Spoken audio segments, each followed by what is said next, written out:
You're watching The Legal Breakdown. So Glenn, we have a crazy story here where it looks like federal prosecutors, all of whom are under the umbrella of Pam Bondi at the DOJ, are actually going after Trump officials. So can you explain what happened here?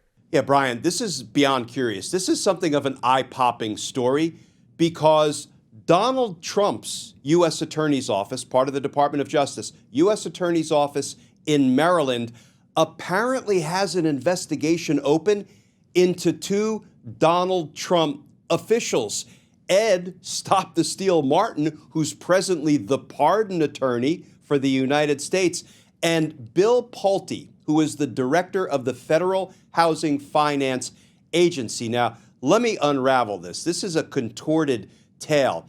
So Bill Pulte is the character who keeps saying to Donald Trump, making these referrals, saying, oh, Letitia James committed mortgage fraud and Adam Schiff committed mortgage fraud. And frankly, I've been sitting in the Letitia James court hearings, and I think that case is going to fail spectacularly. But this Bill Pulte character seems to be willing to do all of Donald Trump's dirty bidding against Donald Trump's perceived enemy, and his vehicle of choice is claiming they all engaged in some kind of bullshit mortgage fraud, which the evidence doesn't seem to support. So think about this. The U.S. Attorney's Office, which is under the Department of Justice, that would be headed up by Pam Bondi, has apparently initiated an investigation to see whether Ed Martin and Bill Pulte committed crimes in ginning up these allegations that Adam Schiff and Letitia James and others were engaged in some kind of mortgage fraud. Now, let me play out how this came to light. There is a GOP activist who also happens to be a realtor, and she's running for Congress out in California, named Christine Bish. Christine Bish, according to the reporting, received a grand jury subpoena indicating there's a grand jury investigation looking into some crime, and she goes to the Maryland U.S. Attorney's Office, and she is questioned, grilled for an hour or more, not about whether Adam Schiff and Letitia James committed mortgage fraud, because, by the way, Christine Bish had been sending information to a tip line saying, I think Adam Schiff committed mortgage fraud. She thought she was going to be brought in as a possible witness on that, but what she then reported was that the prosecutors asked her all about the conduct of Ed Martin and Bill Pulte, with the suggestion being that they may have improperly, even criminally, shared information, personal information about Adam Schiff that they shouldn't have. They may have brought people in to this, probe that they were conducting that had absolutely no right or authority to be involved. It sounds like there might be a criminal conspiracy in violation of Adam Schiff's rights. But she said, I thought I was going to go in there to talk about the tips I provided saying Adam Schiff is dirty on the mortgage fraud front. And all of a sudden, they're asking me all these questions that seem to implicate Ed Martin and Bill Pulte in wrongdoing. So, it really does look like the tables are turning here. Glenn, obvious question here. Is it crazy for me to think that it is outside the realm of possibility that Pam Bondi, again, this DOJ, is going to investigate or even possibly prosecute somebody who is in Donald Trump's good graces, in his inner circle? I would say it is crazy of any of us to believe that Pam Bondi, Donald Trump's consigliere, would ever bring criminal charges against one of Donald Trump's government officials who's doing his dirty work, like Ed Martin or Bill Pulte. I find it hard to believe. But, here is what gives me a little bit of hope that maybe this will be a legitimate investigation. The career prosecutors at the Maryland U.S. Attorney's Office, I would interact with them, often because obviously D.C. and Maryland shares a border, and we would often have cases or defendants or cooperating witnesses in common. So I would go up to their office. They would come down to mine.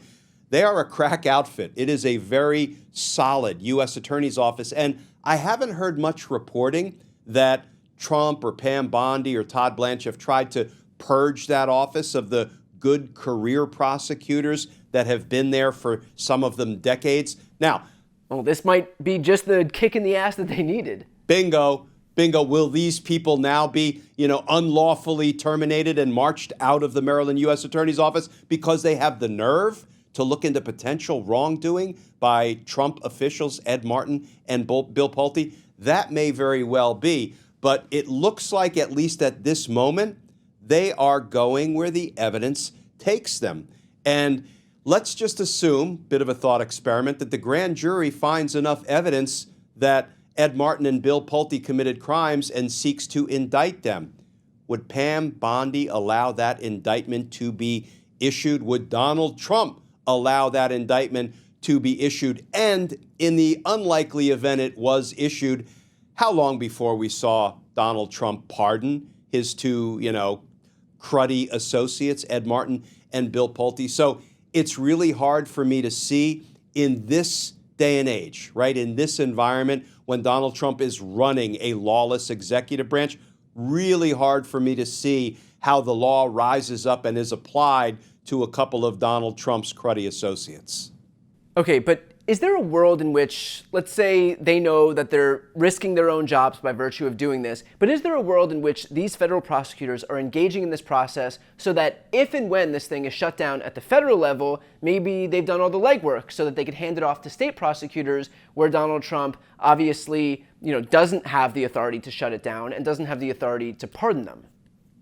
That could be part of their thinking. I just happen to think, Brian, knowing what career federal prosecutors are like, because they were my friends and colleagues for decades, they still are my friends, frankly, we're just going to do the right thing. Consequences be damned. We're going to do the right thing, even in this environment. If it were me and crime was brought to my attention, the last thing that would enter the calculation for me is how would Donald Trump feel about whether I proceeded with this investigation or not. I have two words that come to mind for anybody who would suggest that should enter into my thinking. Fuck that. Do these prosecutors have to get permission if they're opening up investigations, not against the targets of Trump's ire, like James Comey, Adam Schiff, Letitia James, whoever it may be, but in fact the people who are engaging in the political prosecutions against them, meaning the Bill Pultes and other Trump acolytes of the world?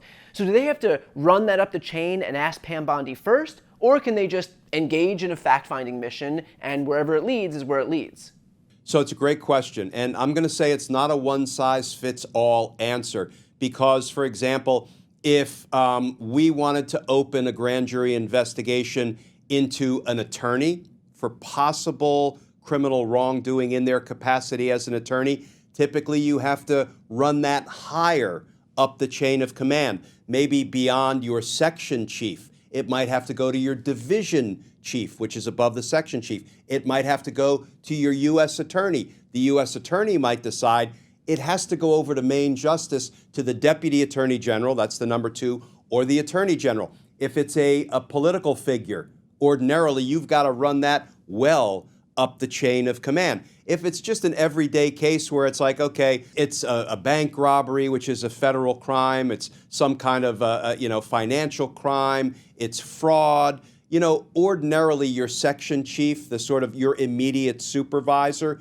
can give you the authority to open the grand jury investigation and begin issuing subpoenas. So I have to believe, and this is good news actually, I have to believe that given you've got the pardon attorney and you've got the director of the Federal Housing Finance Agency, these are Donald Trump's guys, I have to believe it went well up the chain within the U.S. Attorney's Office for Maryland.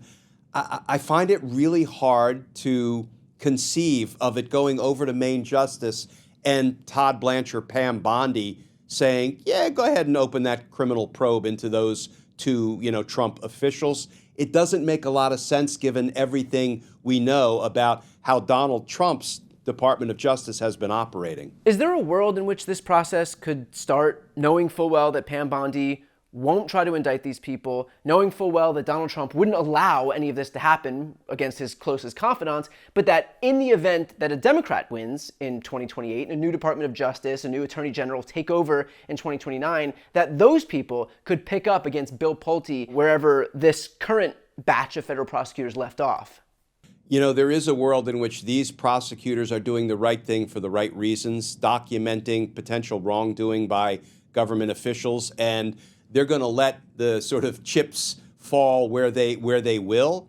And if it has the origins of an investigation now, maybe when the rule of law comes back into the light of day, with an honest administration and a law-abiding attorney general, maybe they can pick up where this investigation was forced to leave off, if in fact it is shut down by the Pam Bondis of the world. All right, well, obviously a lot to follow along with here. As you know, federal prosecutors are going after folks in the Trump administration for possible crimes, so we'll definitely stay on top of this. For those who are watching, if you'd like to follow along, please make sure to subscribe. I'm going to put the links to both of our channels right here on the screen.